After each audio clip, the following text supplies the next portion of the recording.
Bonsoir à tous et à toutes. Voilà le document qui s'appelle Plein feu sur l'heure juste. Le Canada devient tyrannique, partagé par des Canadiens qui ont assisté à une réunion et qui a pu filtrer. Et vous allez avoir également ici la deuxième verrouillage total des camps d'isolation pour ceux qui refuseraient. Voilà, donc c'est un Canadien, merci à lui, qui l'a partagé, il s'appelle Joël Nardon, donc que je suis, puisque je suis abonnée à beaucoup de pays, donc Canada, Amérique, etc. Et donc ça me permet d'avoir des éléments assez rapidement. Voilà, donc le 14 octobre, il dit « J'ai reçu cela d'un membre élu du gouvernement canadien qui est consterné par les projets du cabinet du Premier ministre. » Donc ça s'appelle le PMO pour nos voisins du Nord. C'est un cauchemar qui est en train de se dérouler. Je veux vous fournir des informations très importantes. Je suis un membre du comité du Parti libéral du Canada. Je siège dans plusieurs groupes de comités, mais les informations que je fournis proviennent du comité de planification stratégique qui est dirigé par le cabinet du Premier ministre.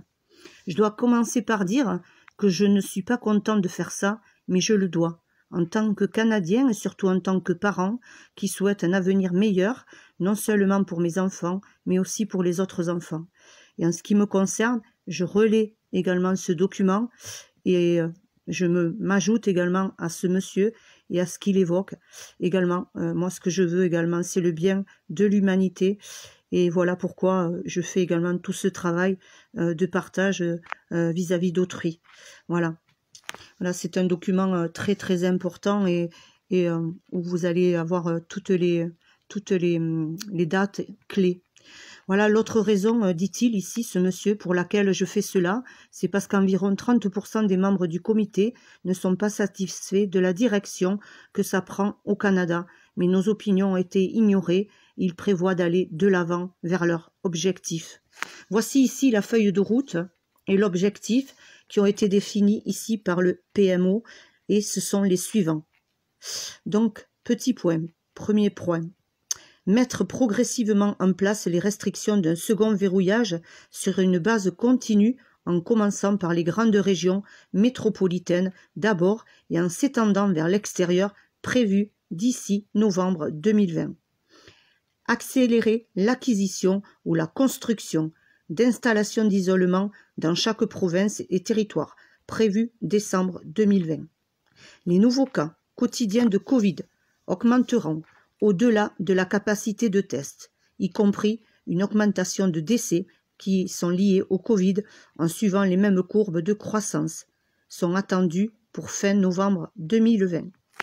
Second verrouillage complet et total, beaucoup plus strict que les restrictions du premier verrouillage et la deuxième phase de roulement, prévue fin décembre 2020, début janvier 2021.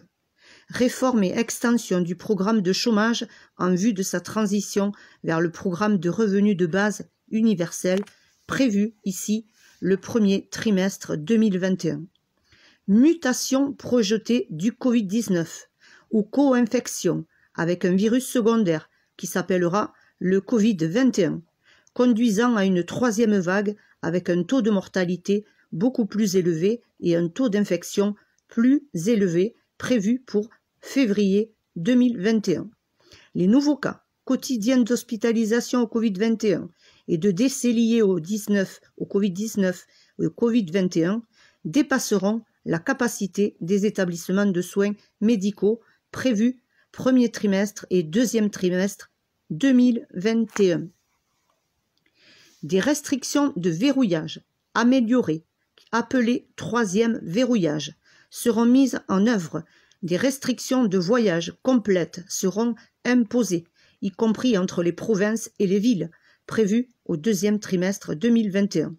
Transition des individus dans le programme de revenus de base universel, prévu deuxième trimestre 2021. Rupture projetée de la chaîne d'approvisionnement, pénurie de stock, grande instabilité économique, prévue fin deuxième trimestre 2021. Déploiement de personnel militaire dans les principales zones métropolitaines ainsi que sur toutes les routes principales pour établir des points de contrôle des déplacements, limiter les déplacements, fournir un soutien logistique à la région, attendu pour le 3e trimestre 2021. Parallèlement à cette feuille de route qui a été fournie, le comité de planification stratégique a été invité à concevoir un moyen efficace de faire passer les Canadiens en transition pour faire face à une entreprise économique sans précédent. Une solution qui changerait le visage du Canada et changerait à jamais la vie des Canadiens. Ce qui nous a été dit. Donc ça c'est le monsieur qui nous partage ce document canadien, ce monsieur canadien. Ce qui a été dit, c'est que pour compenser ce qui était essentiellement un effondrement économique à l'échelle internationale, le gouvernement fédéral allait offrir aux Canadiens un allègement total de la dette. Voici comment cela fonctionne. Le gouvernement fédéral proposera d'éliminer toutes les dettes personnelles, hypothèques, prêts, cartes de crédit, etc., dont tout le financement sera fourni au Canada par le Fonds monétaire international dans le cadre de ce qui deviendra le Programme mondial de réinitialisation de la dette.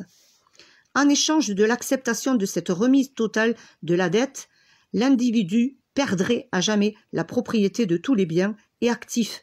L'individu devrait également accepter de participer au calendrier de vaccination Covid-19, Covid-21, ce qui lui permettrait de voyager sans restriction et de vivre sans restriction, même sous un verrouillage complet, grâce à l'utilisation d'une pièce d'identité avec une photo appelée le Pass Santé du Canada. Donc ici, c'est pour le Canada. Mais tout ceci va être mis en place également pour tous les pays. Les membres du comité ont demandé qui deviendrait le propriétaire des biens et des actifs confisqués dans ce scénario et ce qui arriverait aux prêteurs ou aux institutions financières. On nous a simplement dit que le programme de réinitialisation de la dette mondiale se chargera de tous les détails. On vous laisse vraiment dans un vide total, c'est-à-dire qu'on va vous confisquer tous vos biens demain, donc tout ce que vous avez et tous vos actifs, et on vous dit pas si on va vous les rendre ou pas. Donc ne comptez pas sur le fait qu'on vous les rende, surtout. Donc ici, les membres du comité ont demandé qui deviendrait le propriétaire des biens et des actifs qui seraient confisqués. Eh bien ici, vous voyez, c'est le vide. Plusieurs membres du comité se sont également demandé ce qui arriverait aux individus s'ils refusaient de participer au programme World Debt Reset, au Health Pass ou au calendrier de vaccination, et la réponse que nous avons obtenue était très troublante. Essentiellement, on nous a dit qu'il était de notre devoir de nous assurer que nous élaborions un plan pour que cela ne se produise jamais. On nous a dit qu'il était dans l'intérêt des individus de participer. C'est-à-dire, si tu ne participes pas à ce qu'ils ont mis en place, on te mettra dans le camp d'isolement.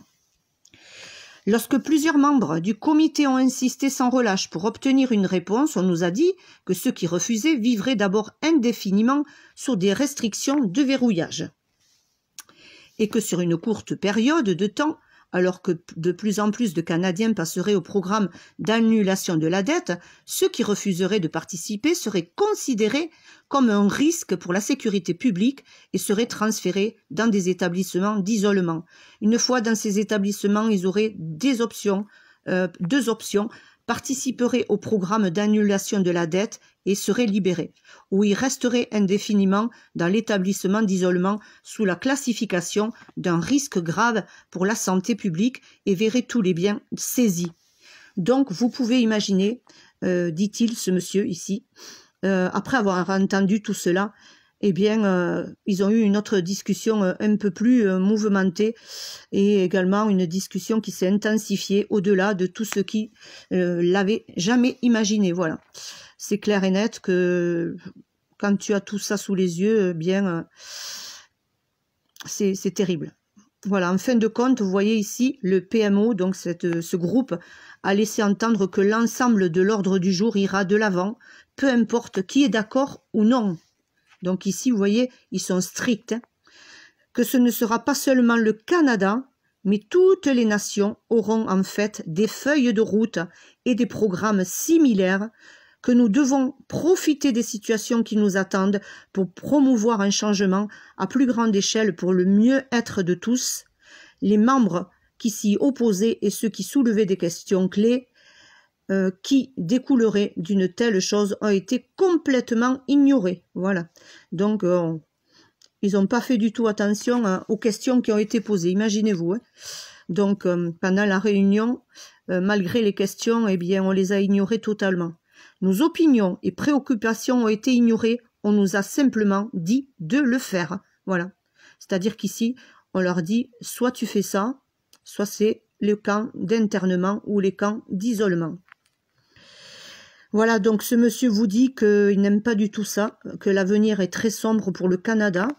Il évoque ensuite un petit peu, il y a des vidéos que je vais essayer de vous partager, de les traduire surtout, voilà. Voilà ce que je voulais vous dire par rapport à cet article et cette publication qu'un Canadien a eu eh bien, le courage, je dirais. Moi, je le remercie, même si je ne le connais pas, mais je le remercie puisque grâce à lui, on a les dates. On peut continuer à se préparer pour les gens qui sont organisés. Voilà, mettez-vous en sécurité, les amis, surtout, et vos enfants et votre famille. Voilà, je vous laisse et je vous partage de suite eh bien, ces éléments. Voilà, donc c'est le Canada devient tyrannique, plein feu sur l'heure juste. Et je vous partage dans Communauté également le lien. Merci à tous.